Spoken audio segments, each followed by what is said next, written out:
What's up everybody, MonkeyDude22 here for another Xbox tip as a part of the Xbox Ambassadors program. In this video today I'm going to show you what to do if your Xbox One's controller will not power on. So to put it simply, in this video it's a guide for just some suggestions and different tips to try if for some reason your controller will not power on. You might run into this issue for various different reasons, but these steps should help you on your way to getting your controller back up and working again.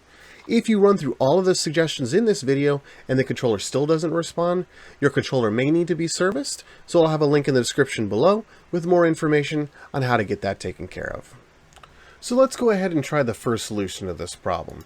Well, the first solution is to go ahead and replace the AA batteries inside the controller. You can do that by opening up the battery compartment and putting in a fresh set of AA batteries as shown by the battery terminal indicators right in here. It's recommended that you do not use rechargeable AA batteries inside the controller, as it can affect the performance of the controller.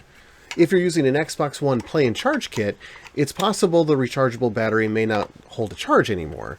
So what you can do is try to remove that battery and insert a fresh set of AA batteries to see if that helps. You may need to recharge your rechargeable battery using the included micro USB cable to get that battery back up and working again. Speaking of which, the second solution there, try using a USB cable. That micro USB cable that's included in the Play and Charge kit, it's pretty standard with all Android type devices, so you may have one lying around. What you can do is you want to remove any batteries inside the controller. Then you want to go ahead and plug one end of the micro USB cable into the back of the controller and the other end of the USB cable directly into the Xbox One console. The Xbox One controller is designed to be used both wirelessly and wired when using a USB cable. If you go ahead and plug in the controller to the console and you see it light up, but it's not responding, give it approximately about 10 minutes, because what's happening is your controller may be getting an update from the console and it needs to complete before you're able to use it again. If the controller still doesn't respond while it's getting power through the USB cable, you may need to try to update the controller through a Windows PC. I'll have a link in the description box below for more information on how to perform that step. Now let's go ahead and try the third solution. Disconnect all accessories from the console. Sometimes if there's multiple devices connected to the console via that USB connection, the controller may be conflicting with those other devices. So try to disconnect any accessories aside from the controller and retry the previous solutions to see if they help out.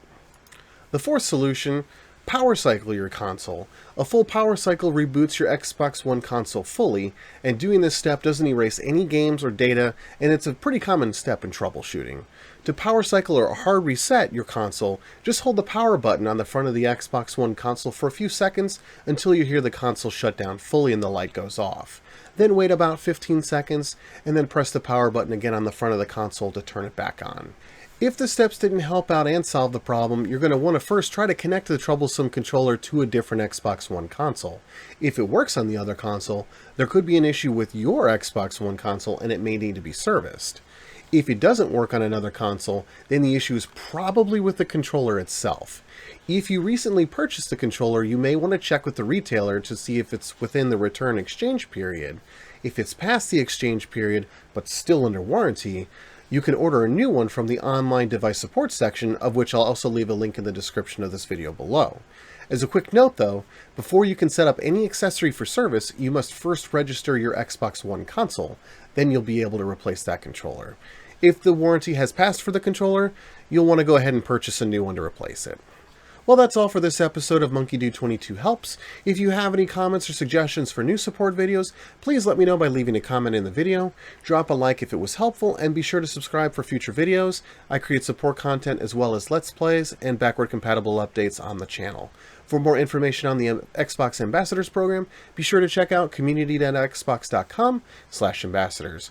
I'm MonkeyDude22, thanks again for watching, and I'll see you on Xbox Live.